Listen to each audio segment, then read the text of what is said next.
there, Classpad.net users. Today I'm going to show you how to insert images into your graphs. These can be static images, they can be images that you actually want to plot some points on, maybe do some curve fitting, or you can actually use them as movable objects. So I'm going to show you all three.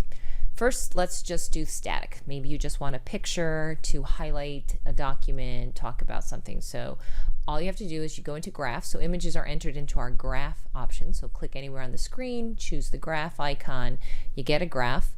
You'll see here at the bottom the four things you can do. You can enter functions, you can work with spreadsheets, you can enter images, or you can plot points. So let's click the image, and you do have to have a picture, so JPEG, ping kind of image. So I'm gonna click this one right here, and you hit OK. What happens is the image is auto-center on the origin. You can change that. You can change the angle, so you can turn them. You can change how big or small they are. You can put them in the back. So right now they auto default to the back, meaning the axis is on top of them.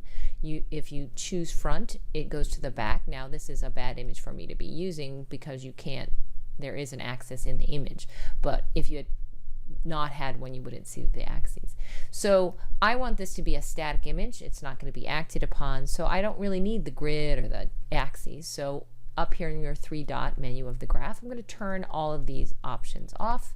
So now I just have an image, and I can move the image somewhere on the screen. I can make this bigger. I can zoom in and make it fill that whole space. Up to you, but this is a static image. And this right here is kind of the image controller.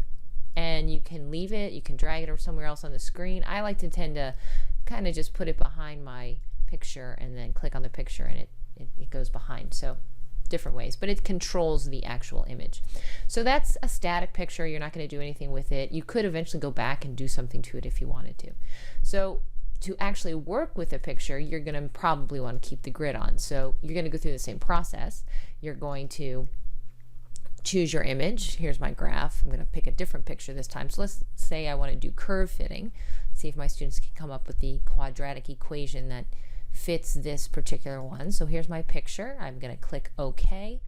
I end up with this here. And again, this controls where it is, auto default to origin. But let's say I wanted to have these moved up. Looks like if I went up a little bit, so I kind of want to change the center, the Y value. So I can go in here and change this to a different Y value and move the picture if I don't like where it is centered. So I don't know, let's move it to, right now it's centered at 0, 0. Let's move it up like 3. So let's make it be, I don't know. Let's see if 3 does it. 3's pretty good. Maybe actually 2.5 would be a little better. So let's do 2.5.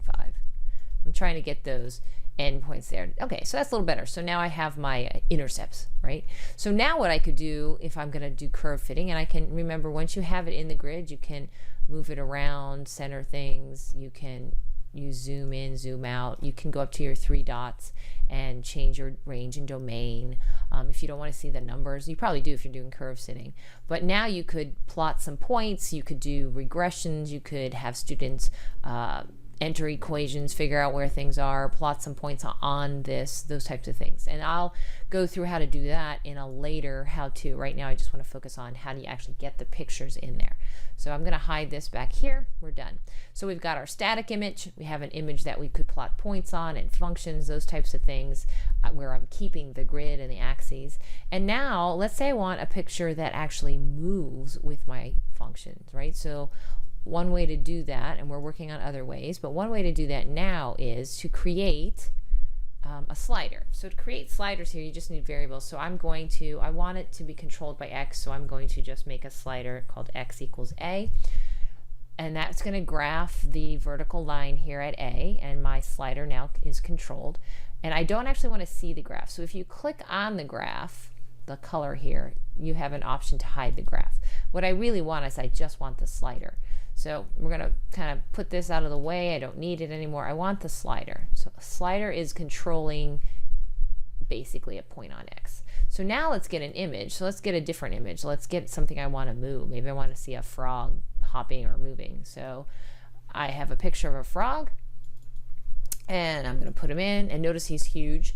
and he is centered at the 0, but I want to control him with this slider, which is an X slider, right? So if I wanted to go up and down, I'd have a Y slider. So I'm going to, instead of center at Y, I'm going to, oh, I'm doing that wrong. Instead of center at X equals 0, I'm going to do X at A. All right, so for some reason, there we go. I want it at A.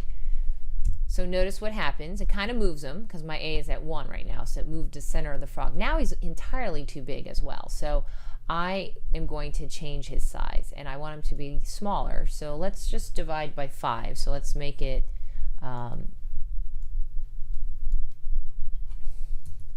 width of 2. All I did was divide by 5. And then if I divide this by 5, I'm going to get 1.76 about. So let's change this to 1.76 instead. So 1.76. And let's just see what that looks like. So you can play around with things. And so now he's a much smaller frog. And notice if I hit the slider, click on the slider, he's moving. So that's awesome. That's what I want him to do. But he is on the x-axis, so maybe I need to make my y. So let's stop him. Let's make my y go up a little bit. Maybe I want him to be at 1 and not at 0 because I want him to be up a little higher. So I'm going to enter a 1 here.